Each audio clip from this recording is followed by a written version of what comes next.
Bom dia, boa tarde, boa noite para todos aqueles que vão nos ouvir agora, aqueles que vão nos ouvir amanhã e para todos aqueles que vão nos ouvir mais à frente.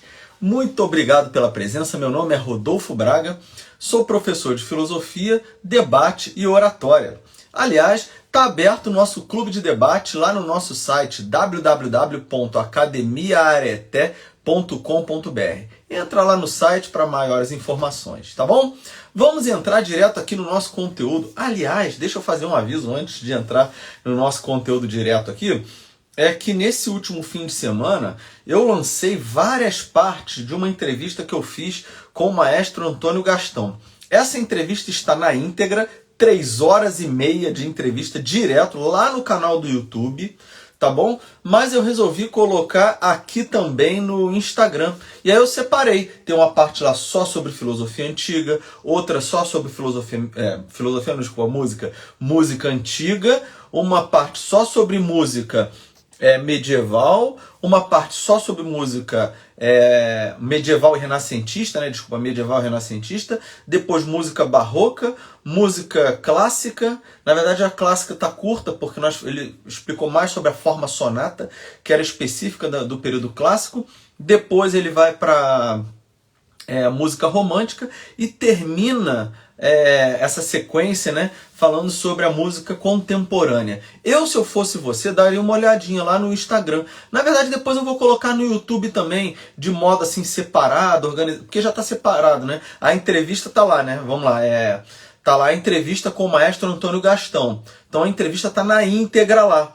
Depois eu vou colocar lá também essas partes separadas para quem quiser assistir separadamente o que é a música antiga, o que é a música medieval e renascentista, logo depois, o que é a música moderna, no caso clássica, clássica, depois a romântica e por último a música contemporânea. Eu garanto a vocês, tá muito legal essa entrevista, tá muito legal. E aí você pode assistir ali em parte, tá bom? Para aprender algumas coisas aí da história da música. Para quem, na verdade, não conhece nada de história da música, tá bem básico, tá bem legal, tá bom? E para quem já conhece, é bom, porque pode apreciar ali a entrevista. A gente faz aquilo ali de uma maneira bem descontraída, bem legal. E eu agradeço muito ao maestro Antônio Gastão pela oportunidade, pela disponibilidade da entrevista. Já mais uma vez, nós fizemos essa entrevista lá em abril, Abril, se eu não me engano, E aí lancei a entrevista agora aí, Quer dizer, eu lancei em maio, Lancei em maio a entrevista inteira lá no YouTube e agora eu separei as partes, durante esse fim de semana. Ontem foi segunda-feira, eu não fiz live, então tô devendo uma live essa semana e vou fazer uma live a mais aí pra gente não ficar sem live todos os dias da semana, tá bom? Então hoje é terça-feira, eu tô fazendo essa live aqui, vou falar sobre a poética em Aristóteles hoje, tá bom? Amanhã eu termino a poética falando sobre a catarse e o belo e hoje eu vou falar especificamente sobre a mímese, tá bom? Mas vamos chegar lá, vamos organizar aqui direitinho o que nós vamos falar para que a coisa não fique solta assim. Minha tarefa é organizar as coisas para quem está ouvindo ter tudo muito claro. A mímese é isso daqui, a catarse é isso daqui. Então quem está nos acompanhando aí já sabe que nós estamos varrendo a história da filosofia naquilo que eu chamo de introdução ao que há de essencial na história da filosofia. Tá bom? Isso aqui não é um curso, vamos dizer assim, extremamente detalhado sobre a história da filosofia. Não. A gente detalha aquilo que eu particularmente julgo importante para a gente formar uma cosmovisão do que está acontecendo agora.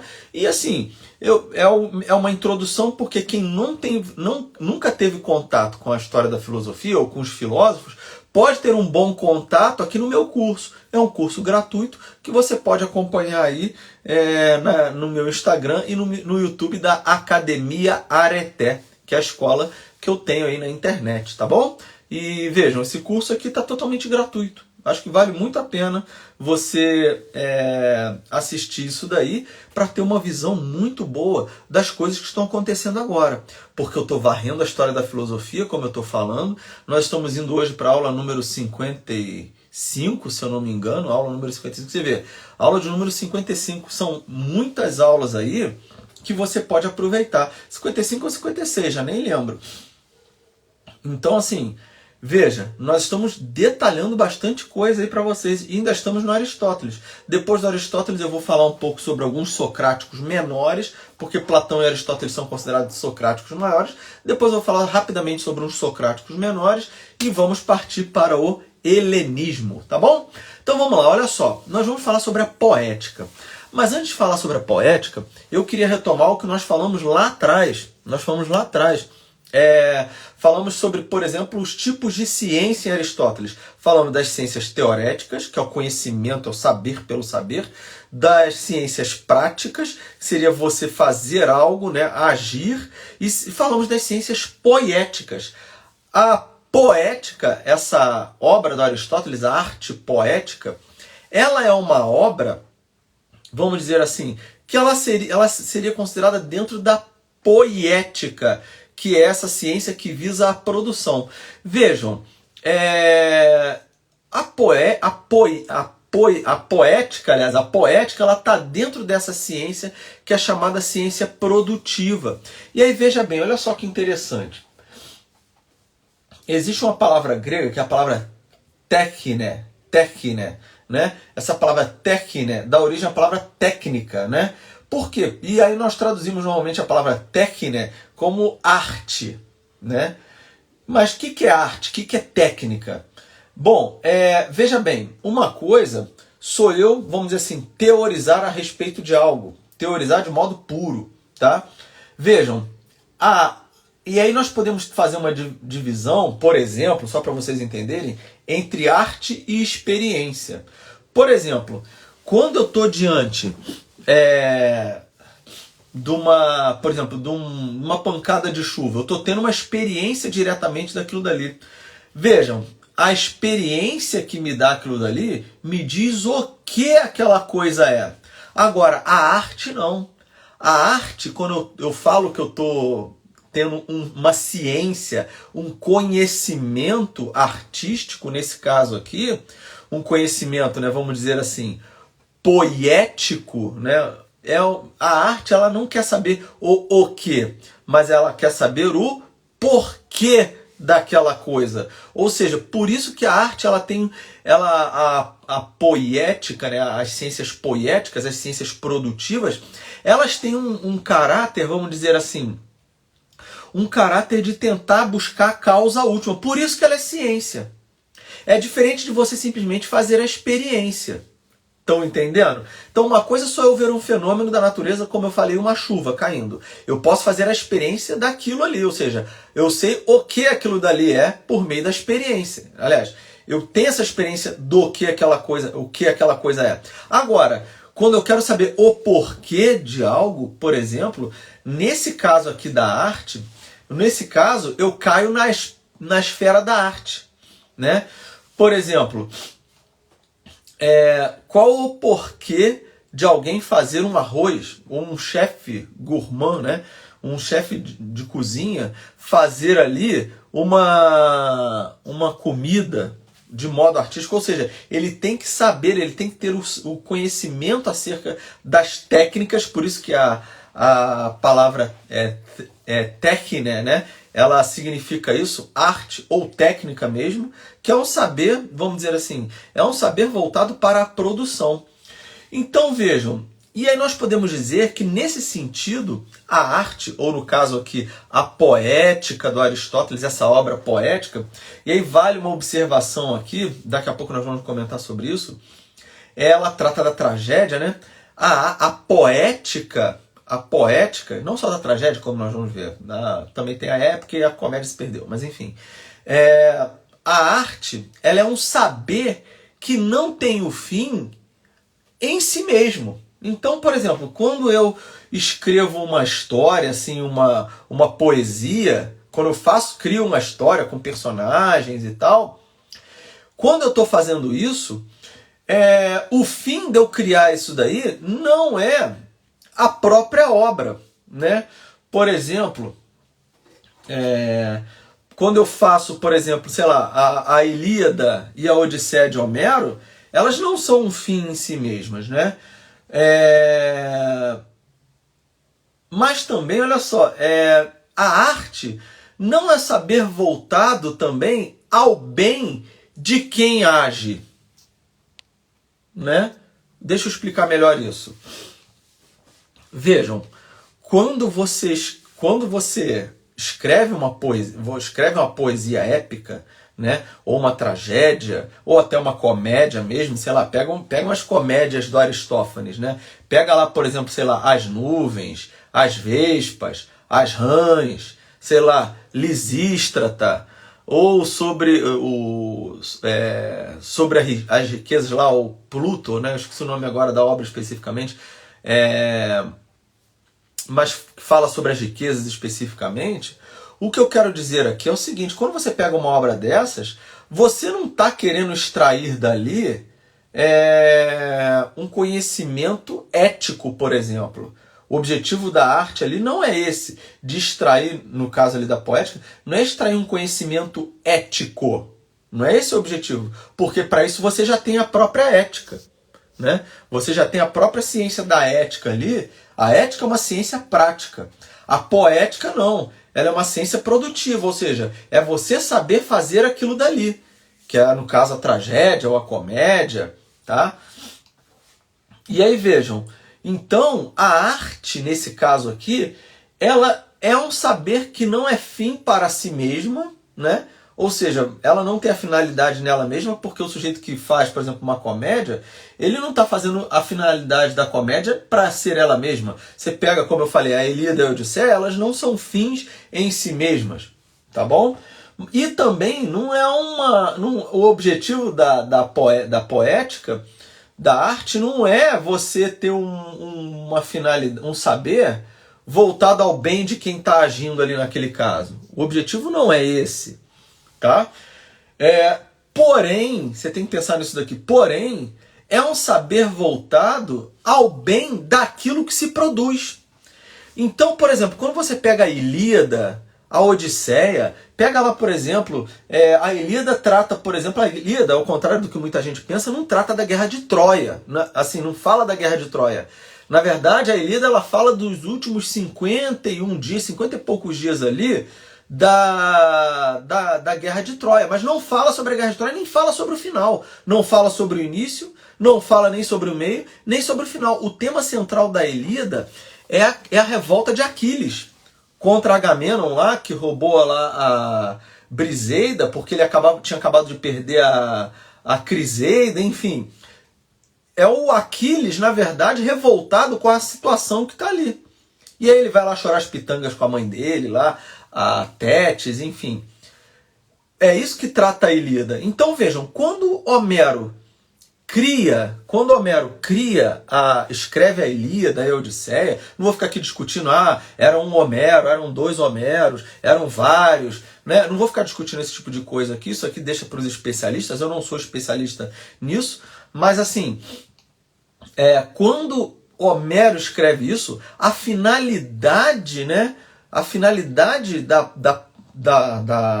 poesia ali, no caso a Ilíada, a finalidade dela tá no bem daquilo que se produz, ou seja, é você dominar as técnicas, no caso por isso que é técne, né? A técne, no caso essa arte, você dominar essa arte de fazer algo que em si mesmo vai ser um bem.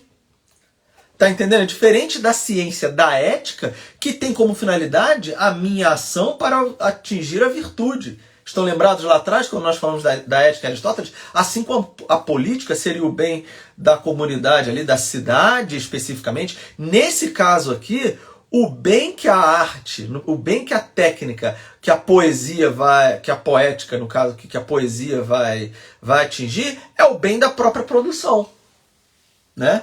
Então vejam, a questão é, quais são as características mais gerais dessas coisas todas que envolvem a poética especificamente?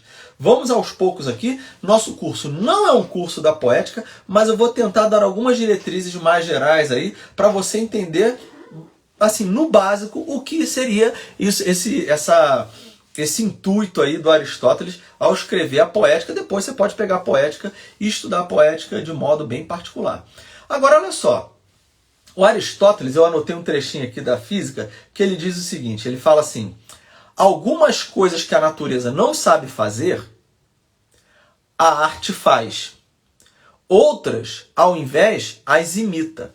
Então vejam, a natureza não sabe fazer todas as coisas. Então o que a arte vai fazer? Essas coisas. Outras, né, no caso, que a natureza faz, o que a arte vai fazer? Vai imitar. Então nós podemos dizer o seguinte, olha só, a arte então está na física do Aristóteles, não está nem na poética, tá? Mas nós podemos dizer com bastante tranquilidade então que a arte ela faz o quê? Ela completa e integra a natureza. Nesse sentido, quando ela completa e integra, né, vamos dizer assim, a natureza, ela tem um objetivo mais prático. Por exemplo, você tem ali um morro, não é verdade? Tem um morro ali. Você quer subir o morro? Ora, tá faltando o quê? Eu vou completar ali com escadas para eu poder agir. Ou seja, eu tenho um objetivo prático de o que? Atingir o topo da montanha. Colocar, sei lá, se é uma montanha muito íngreme, fazer um rapel, sei lá, fazer uma escalada. Eu vou criar mecanismos, cordas, ou seja, eu estou com uma arte, com uma técnica para chegar lá em cima. Estão entendendo? Isso é porque eu posso completar, não é isso que eu falei? Eu posso, aquilo que a natureza não fez, que foram as escadas, eu posso lá completar. O que a natureza não fez? Não fez o homem voando pelos seus próprios esforços. Mas eu posso fabricar o quê? Um avião. Rodolfo, vocês entenderam, né, naturalmente. Mas eu sou capaz, o ser humano é capaz de completar isso com a sua técnica, com a sua arte. É nesse sentido que a arte ela tem um caráter prático. Mas ela tem um caráter, presta atenção que isso daqui que é o barato da aula de hoje, a arte, ela também pode imitar, como Aristóteles falou, olha, algumas coisas a natureza não sabe fazer, a arte as faz. Algumas outras, ao invés, né, a arte ela imita. E aqui nesse aspecto da imitação é que, olha só, você não tem o objetivo prático. Ou seja, quando a arte imita a natureza, bom, se a natureza já fez, para que eu vou fazer de novo? Então o objetivo não é um objetivo prático. Não é um objetivo prático. O objetivo aqui, ele não é é você atingir, como eu disse, atingir o topo. Por quê? Porque no primeiro caso a natureza não criou escadas, vamos dizer assim. O ser humano vai lá e cria as escadas. O ser humano não nasceu voando, então a natureza não fez o ser humano voando, então o ser humano vai lá, cria o avião para completar isso na natureza. Agora, existe uma parte que a natureza ela fez algumas coisas, então a arte ela pode imitar. É aqui que entra uma questão do Platão, né? Nós podemos dizer, já antecipando uma coisa que nós vamos falar mais à frente, o Platão ele critica justamente esse aspecto imitativo da arte. Porque você fala, vai imitar para quê? Se já está aí, já está feito, para que eu vou imitar aquilo que já está feito? Bom, mas é isso que Aristóteles vai analisar, vai investigar, vai estudar na poética. Tá? É isso que Aristóteles vai estudar na poética. Vai estudar esse aspecto imitativo. Quer dizer, uma das coisas que ele vai estudar, até uma das naturezas da poética. Ele vai estudar essa questão da imitação. E aí, vejam, do que a poética trata? Né? A poética ela vai tratar da tragédia de modo principal, e assim, vamos dizer, de modo secundário, ela trata da épica também. Mas olha só, e Aristóteles diz na tragédia, porque a tragédia, a poética, nessa obra dele, ele vai tratar também da comédia. Só que, infelizmente, o texto referente à poética se perdeu. Se perdeu mesmo. Tá? Não chegou até a gente.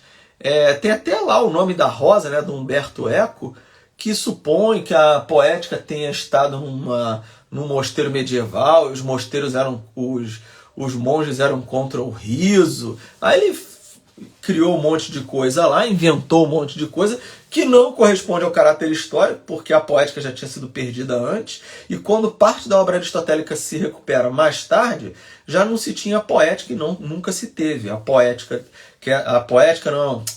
comédia, a parte da poética que trata da comédia, tá? Desculpa aí o que eu estou falando errado. Então você tem a obra poética, que tem a tragédia, principalmente, tem um trecho que trata da épica, e a parte referente à comédia se perdeu. Esse não chegou até a gente, tá bom? E aí, veja bem, então, sabido tudo isso que eu falei até agora, a pergunta então é a seguinte: qual é a natureza do fato e do discurso poético? Ou seja, do que trata, o que é que trata o discurso poético? Essa é a pergunta. Do que ele trata? Primeira pergunta. Segunda pergunta: qual a finalidade do discurso poético? Repetindo então as perguntas. Qual é a natureza, ou seja, o que é o discurso poético? Tá? O que é o discurso poético? E a segunda pergunta: qual a finalidade desse discurso? Então, o que é e qual a finalidade? São duas perguntas. Para essas duas perguntas, nós vamos ter uma resposta para a primeira parte e uma resposta para a segunda parte. Na aula de hoje, eu vou tratar da resposta da primeira parte, ou seja, eu vou tratar da primeira pergunta, que é: qual a natureza do discurso poético? O que é o discurso poético de fato, tá bom? E aí vamos lá. Primeiramente, como eu já mencionei aqui, o Platão ele vai ter uma certa restrição. Não é que o Platão vai ser contra a poesia totalmente, não é isso. É porque lá no livro 3 da República, o Platão ele expulsa o poeta da cidade. Claro que lá no livro 10 ele vai trazer o poeta novamente com uma certa restrição, com o pé atrás. Porque, veja bem, como eu falei lá na aula de Platão, imagina o seguinte: Platão vai falar que você tem lá o mundo das ideias. Esse mundo aqui onde nós estamos, que é o mundo da aparência, ou mundo fenomênico, né? O mundo que aparece. Fenômeno é isso, a palavra fenômeno significa aquilo que se mostra, aquilo que aparece. Então nós temos aqui uma caneta, por exemplo, mas a essência da caneta mesmo está no hiperurânio, no mundo das ideias platônico. Essa caneta aqui, ela é imperfeita, então ela é cópia daquilo que é a verdade, a essência da caneta. Agora, a obra de arte, como nós vimos, ela é cópia daquilo que já é cópia. E nesse sentido, Aristóteles ele concorda com Platão. Ele concorda assim com Platão. Ao falar o seguinte: olha, a obra de arte é de fato imitação. Imitação da natureza, imitação das coisas que estão aí. A obra de arte é isso sim. Mas calma aí, ela não é apenas isso, tá? Ela é imitação das coisas que estão aí, mas ela não é apenas isso. Mas vamos lá, vamos tentar entender então qual seria, né, o que é a natureza. Voltamos aqui, caímos, mas voltamos. A conexão caiu, mas voltou. Então, olha só, qual é a natureza? O que é o discurso poético, tá? Então, Platão vai falar, olha, como é a imitação daquilo que já está aqui, e sempre quando você imita algo, você perde um tipo de informação ali, como eu costumo falar, imagina que você faça uma cópia de uma página de um livro. Sei lá, eu tenho um livro aqui, né? Eu tenho um livro aqui, né? Introdução à Educação Cristã Clássica, do Christopher Perrin, né? Então eu tenho aqui, e aí eu vou fazer uma cópia dessa primeira página, da capa. Fiz a cópia da página numa copiadora mesmo. Peguei aquela cópia, agora eu vou pegar essa cópia e vou fazer uma cópia dela. Vou pegar a cópia da cópia e vou fazer uma cópia. Concorda que você vai perdendo informação? É exatamente isso que acontece. Então a obra de arte está bem afastada da verdade. Está 3 pontos afastada da verdade, como diria Platão. Porque a questão é, para que eu vou imitar algo que já está aí na realidade? Essa é a pergunta. E sob certo aspecto, Platão tem razão. Tá? Mas a questão é, então vejam, Aristóteles vai falar que a imitação, a palavra mimesis, então vejam, aqui eu já estou dando uma resposta sobre certo aspecto. Qual é a natureza do discurso poético? É um discurso mimético. Mimesis é imitação. Mas é uma imitação pura? É uma imitação que perde informação simplesmente? Aristóteles vai falar que não. Aristóteles vai falar que é uma imitação artística. Grava essa expressão. É uma mimesis artística. É uma mimesia artística em que sentido? No sentido de que a arte recria as coisas da realidade, mas numa nova perspectiva, numa nova dimensão. Tá? E aqui eu já adianto alguns exemplos só para vocês entenderem. Imagina o seguinte: eu posso, por exemplo, imitar a estrutura da realidade. do que está aí. Sei lá, eu posso pegar... Quer ver uma história bacana? Tem uma série muito interessante, eu já mencionei ela aqui, acho que lá numa das primeiras aulas, lá em abril ainda. Nós estamos em julho, né, final de julho. Mas numa das aulas lá em abril eu mencionei uma série muito legal que tem na internet, né? Não tem ela não está em nenhuma dessas plataformas de streaming famosas, não está. Porque ela está num site específico dela, se chama The Chosen. The Chosen é, né, os escolhidos, vamos dizer assim. É uma série que fala ali de Jesus Cristo e de como ele foi escolhendo seus apóstolos ali, os seus discípulos também, né? Como é que ele foi chamando um a um, como é que eles foram escolhidos, sendo escolhidos de fato. E é muito legal a série. Mas veja, essa série, ela tem um caráter extremamente poético. Por quê? Porque ela está baseada num fato histórico, mas ali os diretores, no caso os roteiristas, e aí eu sei, até onde eu sei, tem roteirista ali que é padre, pastor, rabino. Então eles pegaram uma equipe muito boa ali para poder falar como é que eram as coisas na época de fato. E aí, veja bem, historicamente você tem o fato lá, Jesus Cristo, né, que é Deus, é homem, aquele que veio na terra, nasceu, foi criança, cresceu, pregou, morreu, ressuscitou e ascensionou, foi aos céus. Vejam, você tem essa estrutura ali, vamos dizer assim, que é histórica, mas hoje estão reconstruindo aquilo, vamos dizer assim, ou seja, você está fazendo uma imitação daquilo que aconteceu lá atrás, mas você está redimensionando aquela imitação. Então, boa noite, Jorge, muito obrigado pela presença. Então, quando você assiste lá a série The Chosen, até recomendo a você, Jorge, desculpa chamar você aqui, mas não sei se você já viu, essa série The Chosen vai te interessar muito. É só digitar The Chosen, T-H-E, né? Chosen, C-H-O-S-E-N em inglês, né? The Chosen. E essa série é muito bacana. Você vai lá na internet, digita no Google. Eu tenho certeza absoluta que você vai gostar muito dessa série, tá, seu Jorge? Você vai gostar muito dessa série. Bom, então vejam, você tem lá o fato histórico de Jesus Cristo. E nessa série você tem uma reconstrução histórica daquilo que aconteceu lá naquele período. Então a arte aqui, a poesia, ela dá uma nova dimensão para aquilo que aconteceu. É claro que aquele fato histórico, ele, no caso ali de Jesus Cristo, ele abarca absolutamente tudo o que há de possibilidade em todas as histórias. Porque ali você tem o verbo divino encarnado, como nós vamos ver mais à frente lá na filosofia medieval. Você vai gostar muito, seu Jorge. Apareceu aqui para mim escrito agora. Vou pesquisar. Você vai gostar muito. The Chosen. O senhor vai gostar muito. Tá? Tenho certeza absoluta. E aí, veja bem.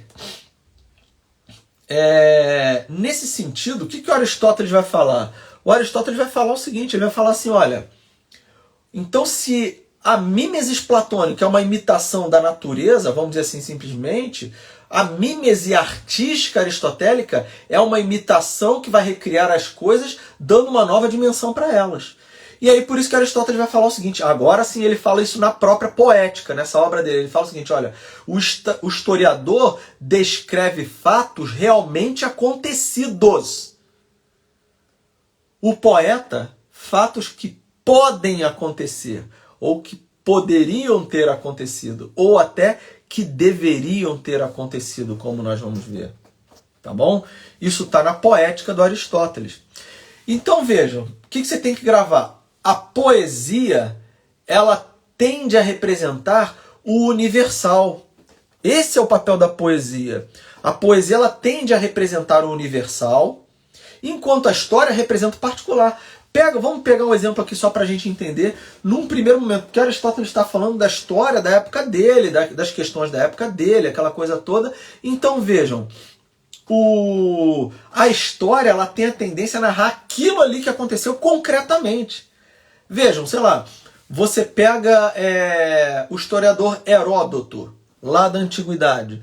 O Heródoto, ele vai narrar aquilo que ele conhecia. Por exemplo, você pega um historiador, por exemplo, sei lá, especialista em Napoleão Bonaparte. Ele vai pegar aquela história do Napoleão e vai tentar narrar aquilo que aconteceu de modo particular ali com Napoleão, concretamente. Então a história, ela trata daquele evento particular, daquele ser concreto ali, que foi Napoleão, por exemplo.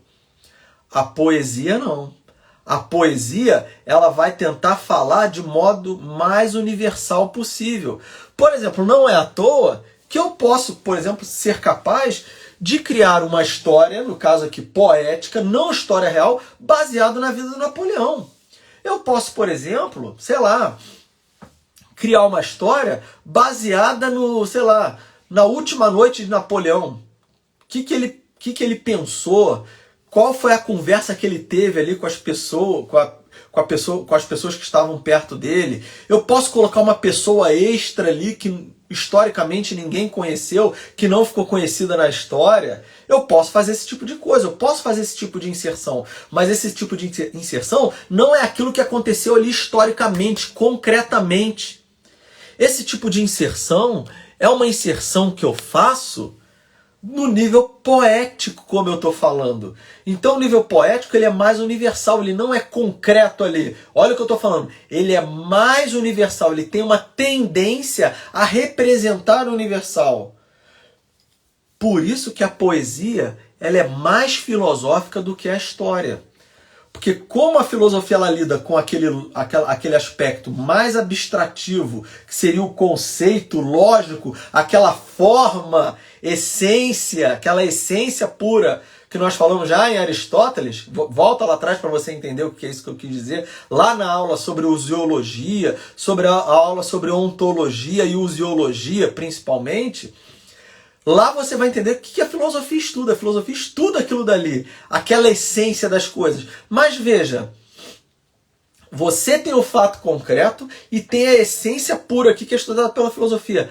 A poesia, ela vai tender a essa daqui e não a coisa particular concreta ali, no caso, o Napoleão. Quem vai querer estudar o Napoleão é o historiador. Eu, em termos poéticos, eu posso fazer o quê? Eu posso criar essa história que eu falei da última noite do Napoleão, colocando um personagem ali, um português que pudesse ter entrado em contato com Napoleão e falou assim, ó, vim trazer uma mensagem de Dom João VI. Olha, vocês sabem que Dom João VI foi o sujeito, por exemplo, que enganou Napoleão. Né? Assim, todo mundo sabe disso. O Napoleão mandou lá o general Genot, se eu não me engano, né, para invadir Portugal, porque Portugal insistiu em manter relações com a Inglaterra, não é verdade? Insistiu em manter relações com a Inglaterra. E aí o que acontece?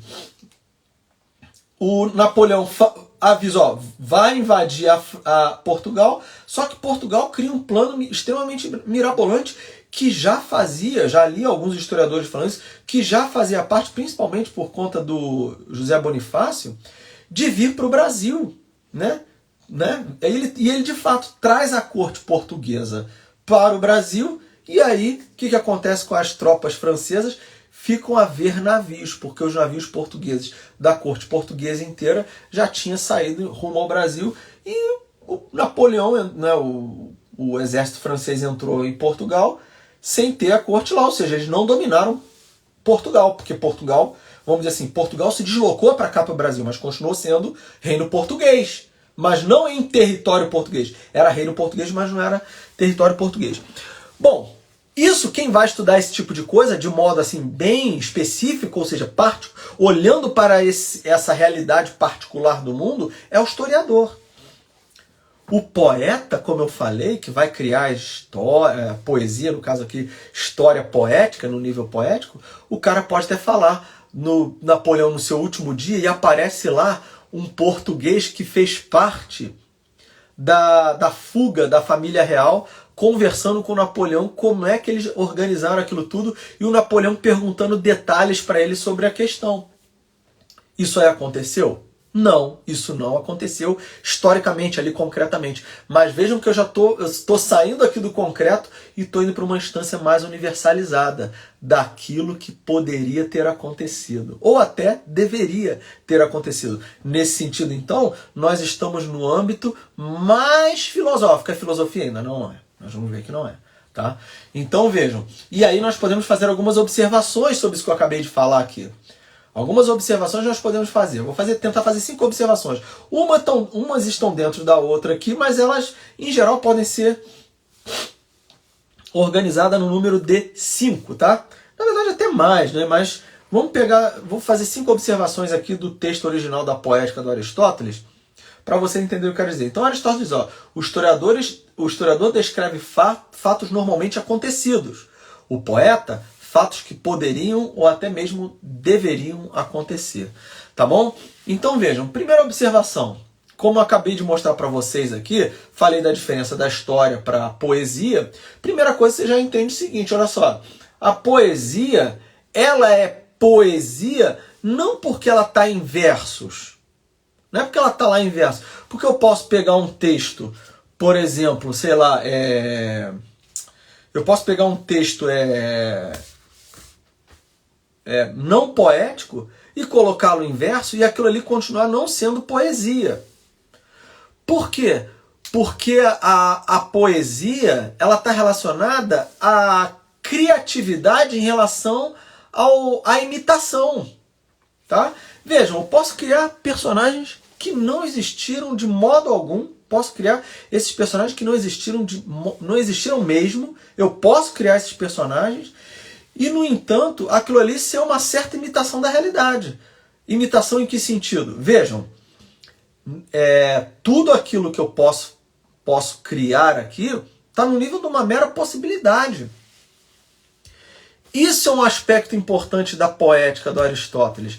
Você criar coisas que são possíveis. Possíveis por quê? Porque elas não vamos dizer assim, não quebram o princípio de não contradição. Né? Por exemplo, eu posso criar uma história sobre uma vaca voadora. Né? Isso é possível? É, porque isso é possível. Mesmo que eu não veja uma vaca voando, eu posso conceber esse tipo de coisa. Portanto, isso não é impossível. Uma vaca não tem potência, não confunda possibilidade com potência. Isso é possível. Uma vaca não tem potência por si mesma para voar. São duas coisas distintas aí. Procura lá na aula que eu falei sobre, lá dentro da ontologia aristotélica, uma aula que eu falo sobre ato e potência. Tá bom? Procura lá para você entender melhor essa noção de potência. Não confunda potência com possibilidade. Como eu estou falando, a possibilidade está no nível daquilo que simplesmente não é contraditório. Como eu falei, por exemplo, eu posso imaginar uma vaca voadora? Poder eu posso. Não significa que aquilo ali vai acontecer aqui na realidade. Tá entendendo? Então a possibilidade é só aquilo que não é contraditório. E aí vejam, aquilo que não é contraditório tem que ter uma base fincada na realidade. Tá? Tem que ter uma base aqui, na concretude. Eu tenho que falar de personagens, ou seja, esses personagens eles vão ter características, podem ter características humanas, animais, podem ter características vegetais e podem até ter características dos seres que aqui na realidade são inanimados. Veja o caso lá, por exemplo, do Fantasia, né? Aquele desenho lá da Disney, a Fantasia 1940. Pega lá aquele trecho lá do Aprendiz de Feiticeiro, do Mickey, que você tem uma vassoura, né? Ele faz um encantamento lá na vassoura e a vassoura sai andando buscando os baldes de água para ele. Até inunda tudo lá, enfim. Mas veja, aquilo dali você tem um ser inanimado que você dá vida a ele, você dá ânimo a ele. Né? Ele passa a ter vida ali naquela perspectiva. Ou seja, isso é contraditório? Não, porque eu posso conceber esse tipo de coisa. Mas uma vassoura aqui na realidade ela não vai sair carregando um balde d'água, é óbvio. É óbvio esse tipo de coisa. Então vejam, nesse sentido aqui, que o que torna a poesia poesia, como eu estou falando, não é o uso de verso. Não é você ter a coisa versificada, metrificada, não é isso. É o quê? É a capacidade mimética no caso aqui, mas é essa mímese artística, que ela cria, ela recria as coisas numa nova dimensão. Então vejam que não é uma mera imitação, como diria Platão. Repito, não é uma mera imitação, tá?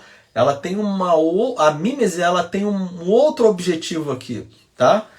Quer dizer, ela é um outro tipo de mímese, com outro tipo de objetivo, como nós vamos ver amanhã.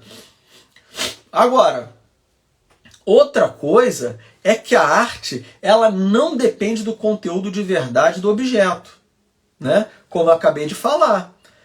Eu tenho um objeto ali, por exemplo, que é uma vassoura, citei aqui o Aprendiz de Feiticeiro lá do Fantasia 1940, do Walt Disney lá. Você tem lá uma vassoura, se você pega uma vassoura real ela não carrega água. Mas a arte, ela é capaz de fazer uma vassoura carregando água, baldes de água. Vejam, então você percebe o seguinte, olha, apesar da vassoura estar aqui no mundo concreto, ser uma vassoura particular, quando eu vou para o nível artístico, no nível poético, você entende que a arte ela não vai depender do conteúdo da verdade de uma vassoura não carregar água, carregar balde d'água. Tá entendendo? Então, olha só, nesse caso é que a arte pode narrar o acontecido, mas deve acrescentar algo ali. Ou seja, você tem, por exemplo, uma inundação, né? E aí você vai acrescentar o que é essa inundação? Você vai acrescentar esse aspecto artístico. O quê?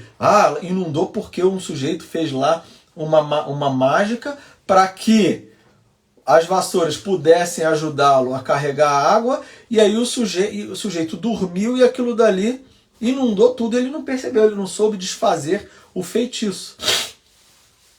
Tá claro? Então vejam, nesse caso, a arte ela dependeu de entre aspas, ela não poderia nem falar que ela dependeu, ela está afincada sobre certo aspecto na realidade, mas ela não depende do conteúdo de verdade do objeto, porque ela pode acrescentar algo naquela história ali, naquela história concreta específica. Veja, quando você acrescenta algo, você está saindo dessa esfera do particular e indo para algo mais universal. Por isso que eu falei, a arte ela é o quê?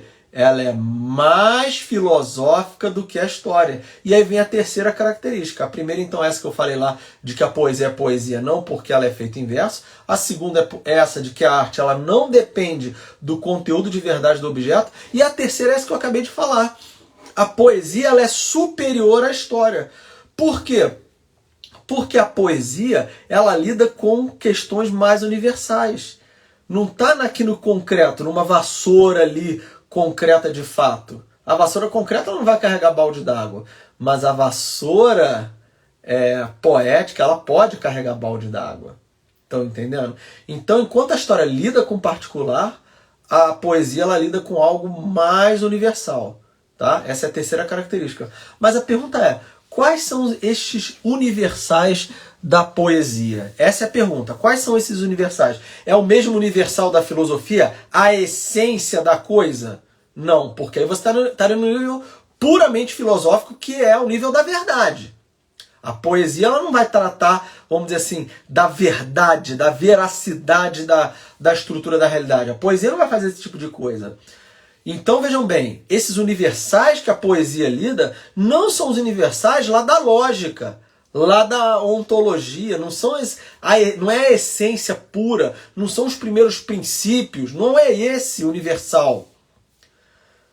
Mas vamos dizer assim, mas ele é quase isso. Por isso que nós dizemos, por isso que Aristóteles diz, ele diz o seguinte, olha, a história descreve fatos realmente acontecidos, particulares no caso ali. O poeta, né, o historiador, ele descreve, então o historiador descreve esses fatos acontecidos. O poeta, ele descreve fatos ou personagens que poderiam ou deveriam acontecer.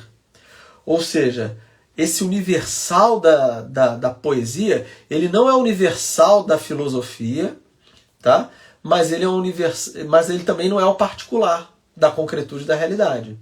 Ele é vamos dizer assim, é o meio termo entre essas duas coisas.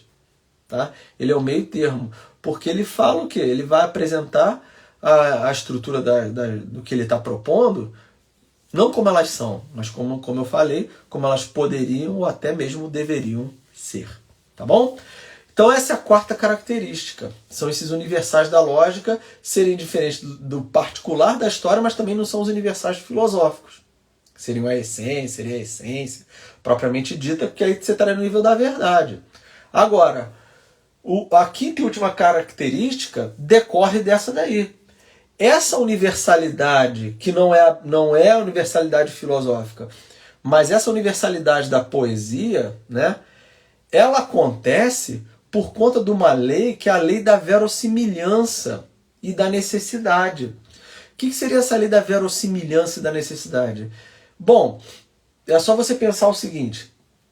Na história, você veja bem, você tem lá o Napoleão, Napoleão.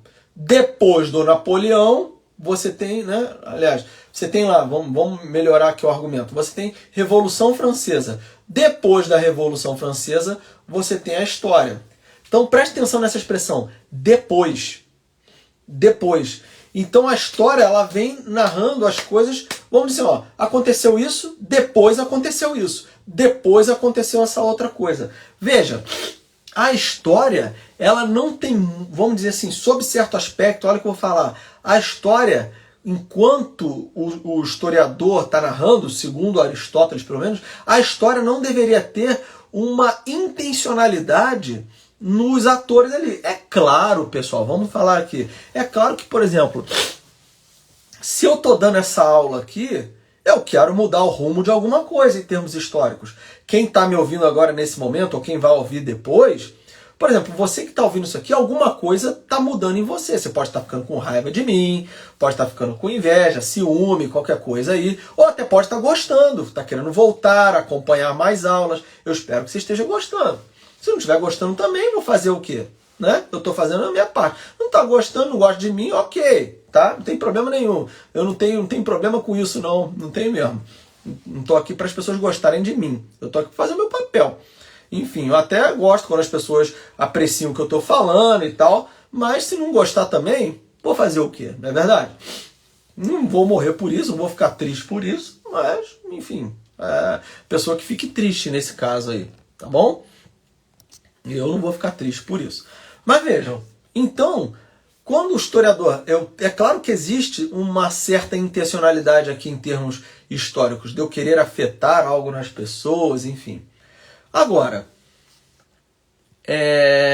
quando eu digo esse depois, né, o historiador que está aqui no futuro narrando isso, ele vai narrar uma coisa depois da outra. Tá? Agora, a poesia, prestem atenção nisso que eu vou dizer agora.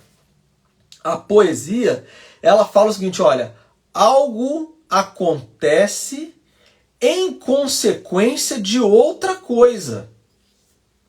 Estão entendendo? Então, uma coisa aconteceu em consequência, não é simplesmente depois, que seria a função do historiador.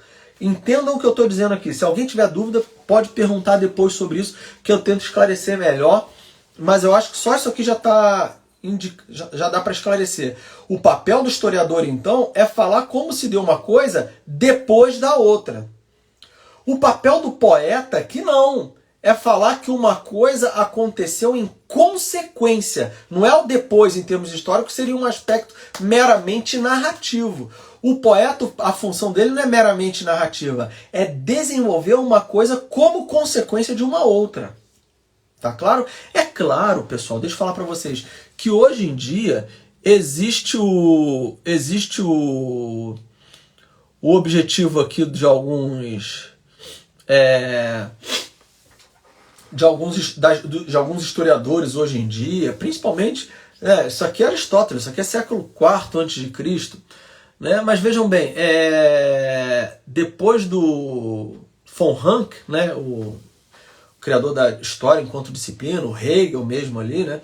Mas principalmente depois dos historiadores modernos, né, modernos que eu chamo aqui do século XIX para cá, eles começaram a tentar explicar a história com essa cara da poesia aristotélica. Ou seja, uma coisa como consequência de uma outra. E não narrar uma coisa depois da outra. Presta atenção nesse depois e em consequência de. Tá? Não é à toa, olha só o que eu vou falar para vocês aí, talvez vocês não saibam, que a disciplina da história, originalmente ela surge dentro das disciplinas das letras. Não é à toa isso. Não é à toa. Né? A história ela surge dentro, vamos dizer assim, eram pessoas ligadas a letras, que nós chamamos de letras hoje, né? Filologia, por exemplo, ou, né, que vão começar a estudar isso que nós chamamos de história, tentando explicar as coisas umas como aquilo que aconteceu, né? algo que aconteceu como consequência de uma outra coisa. Bom, isso aí está dentro da poesia, está dentro da poética, tá? Não está dentro da história propriamente dita, como diria Aristóteles. Isso aqui dá pano para manga, percebem? O historiador ele deveria mostrar a coisa uma depois da outra. E não mostrar uma como consequência da outra. Percebem? Então, e aí que se confundem as disciplinas. Vejam, isso daqui seria capaz de refundar a ciência histórica. E aí a gente entende o seguinte, por isso que existe uma discussão muito grande se a história de fato, ela consegue fazer isso ou não. Ela consegue mostrar uma coisa como consequência da outra. Ou o que o historiador está fazendo vamos dizer, é uma criação poética da cabeça dele do que aconteceu. Ou do que deveria ter acontecido. Estão entendendo? É uma discussão que é muito séria. É uma discussão muito séria que, infelizmente, os historiadores provavelmente não se colocam essa discussão. Por quê? Porque nós estamos no âmbito aqui mais filosófico, do fundamento.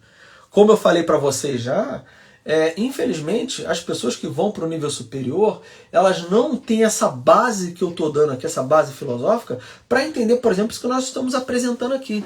Será que a história deveria mostrar uma coisa que aconteceu depois da outra, ou ela deveria mostrar uma coisa que aconteceu em consequência de uma outra? Estão entendendo? Por isso que a grande dificuldade, você pega um livro de história hoje, o cara ele vai narrando as coisas para você. E aí, hoje em dia, nós estamos então num período de muita confusão intelectual, onde o sujeito não sabe mesmo qual é o ponto de partida dele ali. Ele não sabe. Ele não sabe se aquilo que ele está fazendo de fato é algo, vamos dizer assim, que ele está descrevendo é consequência de uma outra coisa, ou se ele está falando uma coisa que veio depois da outra, simplesmente. E aí entra aquela diferença. O historiador ele deveria descrever as coisas. Descrever a realidade.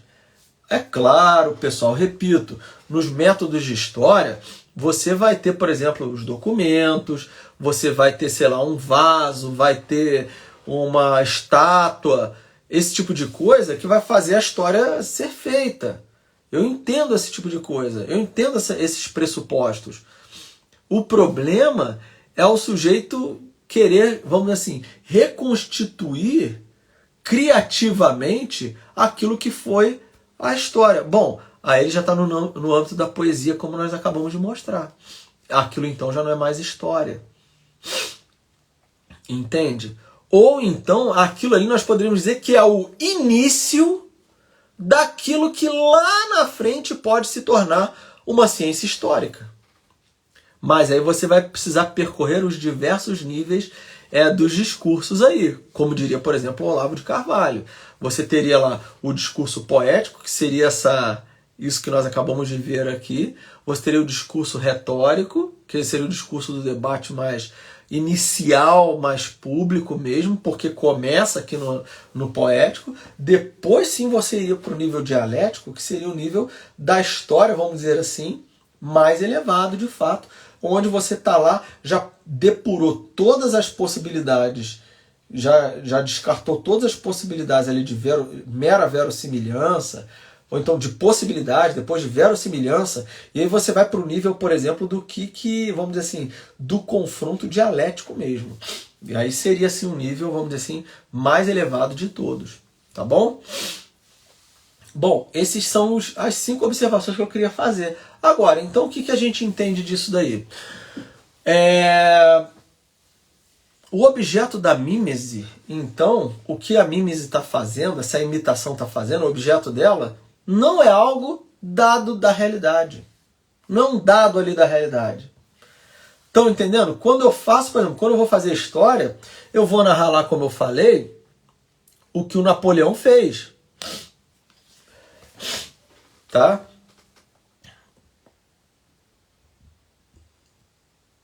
Não é assim? Deixa eu só ler um comentário aqui que o primeiro Israel falou que está gostando da aula, por isso que, né, ele continua vindo, né? Agora, o Jorge fez um comentário aqui muito interessante. O professor Olavo diz que a história contemporânea está viciada por meio de um espírito ou fundo, né? Espírito, entre aspas, e fundo, entre aspas, ideológico oriundo da filosofia de Hegel. É óbvio, eu não preciso nem falar, né? Não preciso nem ser repetitivo aqui e falar que o Olavo tem razão. É óbvio que você tem aí um vício na história contemporânea oriundo lá na filosofia hegeliana. Né? Eu não vou ficar comentando isso aqui agora porque não é tempo, mas é exatamente isso. É exatamente isso. Concordo, é óbvio, não tem nem como discordar. Não é porque o Olavo simplesmente está falando, mas ele tem total razão, de fato. Né? Parece até repetição do que a gente escuta falar. O Olavo tem razão, mas tem mesmo. Né? Em várias coisas aí. Tá? Para tristeza do pessoal mais à esquerda, enfim. Então, olha só. O que nós estamos vendo então? O objeto de estudo da história é a coisa concreta, é o dado da realidade, vamos dizer. Esse é o objeto da história. Da poesia, não. O objeto da poesia ele está acima disso daí. Né? E aí você tem que entender o seguinte, como nós falávamos lá dessas leis ali da verossimilhança e da necessidade, existem leis ali que a poesia tem que obedecer. Por exemplo, lei da unidade. Né? O que seria essa lei da unidade? Aquele personagem tem que ser ele e ele mesmo. Né? Ele tem que ser único, diferente de um outro. Ou então esse outro pode até ser uma tentativa de imitação desse, anterior, enfim. Mas existe uma outra lei também, que é a lei da coerência. O que é a lei da coerência? É você, por exemplo, fazer um personagem manter-se, vamos dizer assim, do início ao fim, fazendo sentido nas atitudes dele. E aí veja, no total da história, da poesia, a história como um todo ela tem que estar coesa também. Toda ela de modo ordenado. Então nós temos a unidade dos personagens, a unidade da história, temos a coerência dos personagens, a coerência da história, porque a pior coisa que tem é você ver uma história e falar assim, pô, essa história aqui tem um furo. O que está acontecendo ali? Essa história ela não tem coerência. Tá claro? Ela está sem coerência, porque você percebeu um furo, você fala, opa, isso aqui não está batendo. E o que acontece é porque aquilo ali não tem coerência. E o que seria a coesão? A coesão seria essa unidade entre as partes da história como um todo, né? Para que você possa o quê? Concluir e falar, sim, tá tudo interligado, tá bom? E uma outra lei é uma lei que mantém o quê? Mantém a concentração de quem está acompanhando a história como um todo, da poesia, tá bom? Então, nesse caso, nós podemos falar que a poesia ela é mais filosófica do que a história. Presta atenção nisso que eu vou falar agora. Ela é mais filosófica do que a história, mas ela não é história. Perceba, ela tem algo de mais universal, né, do que a história, mas ela ainda não é filosofia plenamente. Tá? Então ela ainda é vamos dizer, é um degrau para a filosofia, mas ainda não é filosofia. É por isso, sob certo aspecto, que Aristóteles ele não descarta plenamente a poesia, a imitação, como Platão descarta. Platão ele tem um pé muito atrás com a mimesis, com a imitação, mimesis, né? Ou mimese, né? Platão tem um pé bem atrás com a mímese. O Aristóteles não, por quê? Porque ele fala que ela está acima da estrutura meramente, vamos dizer assim, particular da realidade. Tá bom? Então, o universal da poesia, o universal, né? Ele não é a mesma coisa que o universal da lógica. O universal da filosofia seria a essência, aqueles princípios primeiros lá da lógica, de fato, princípios de não contradição, da identidade, do terceiro excluído, que nós mencionamos lá na aula sobre lógica. Então, o universal da poesia não é esse universal, mas também não é a concretude da realidade. O objetivo da poesia não é imitar simplesmente a realidade, ponto, acabou. Ela tem uma mímese criativa, como nós falamos. Então você tem a verdade histórica e a verdade lógica. Tem lá o fato histórico e a verdade lógica. O universal da poesia, ele está no meio termo entre esses dois aí. Tá? Por isso que a poesia está acima da história, mas ela também não é filosofia plenamente. Não é filosofia plenamente. Mas nós podemos tentar entender que universal é esse dela, né, esse universal da poesia, para poder melhor escrever, melhor fazer poesia. Dominar a técnica correta para a nossa história ter o quê? Como eu falei, ter uma unidade, uma coerência, ela ter uma coesão e manter a concentração daquele que assiste. Porque se você não tem uma unidade, uma coerência, uma coesão, né, daquilo que você tá criando em termos poéticos, gente, se você não tem essa unidade, coerência, coesão, dificilmente você vai manter a concentração de quem está te acompanhando. Não é verdade? Dificilmente você vai conseguir fazer isso. Tá? Bom, dito isso então, nós chegamos ao fim da aula de hoje, da live de hoje. Amanhã, como eu já anunciei lá no início da live de hoje, nós vamos falar sobre a catarse e o belo. Já adiantando, quais foram as perguntas que nós fizemos hoje? Nós fizemos a pergunta, qual é a natureza do discurso poético? O discurso poético, a natureza dele, a essência dele, é ser então o quê? Um discurso imitativo. É uma mímese, mas é uma mímese criativa. É uma mímese artística, como nós falamos, que é diferente de Platão. Agora, a segunda pergunta que eu já coloquei hoje, que nós vamos tentar responder amanhã. A segunda pergunta é, qual a finalidade do discurso poético? Então nós temos essa primeira pergunta que eu respondi hoje. A essência, né? A natureza do discurso poético é ser imitativo, mas um imitativo criativo. Tá? E qual é a finalidade? Nós vamos ver amanhã que a finalidade é a catarse, o belo, enfim. Nós vamos ver isso aí amanhã. Tá bom? Muito obrigado pela presença de todos, tá bom? Queria pedir para que vocês, depois de um tempo, pudessem vir aqui no meu perfil do Instagram, curtir essa live, curtir o nosso perfil aí, seguir o nosso perfil. Curtir não custa nada, é só apertar um botãozinho ali, um coraçãozinho e tá tudo certo. Se puder compartilhar as lives, melhor ainda, vai ficar mais legal ainda. Tá bom? Outra coisa, essas lives elas estão indo para o YouTube, tá bom? Estão indo para o YouTube. Lembrando, nesse fim de semana eu coloquei 5, acho que foram 5 lives aí, que eu reparti, uma entrevista que eu fiz com o maestro Antônio Gastão, né? Repetindo o que eu falei lá no início. Falamos sobre a história da música antiga, música medieval e renascentista, música do período clássico, ali falamos só sobre a forma sonata, depois falou sobre a música no período romântico e terminamos falando sobre a música no período contemporâneo, tá bom? Para quem não conhece a história da música, é um bom início ali, um bom panorama geral da história da música para que você depois possa se interessar mais. Tá bom? E tem algumas musiquinhas lá que ele coloca para apreciação artística aí de quem vai acompanhar. Tá bom, pessoal? É isso então. Muito obrigado a todos pela presença, por aqueles que estiveram aqui com a gente até o final. Principalmente queria mandar um abraço, um agradecimento ao Israel Pessoa, violinista, ao Jorge Ferreira. Tá bom? E o Jorge está falando aqui, ó, já vi a entrevista, muito boa, recomendadíssima. Muito obrigado, Jorge. O Gastão ele manda muito bem lá na explicação. Eu mesmo gostei muito de ter estado lá na casa dele, ter feito a entrevista e tal. Muito obrigado aí pela presença e pelas curtidas aí também. Tá bom, pessoal? É isso então. Fui. Muito obrigado a todos. Fiquem com Deus e que tudo seja feito para a maior honra e glória de nosso Senhor Jesus Cristo. Até amanhã.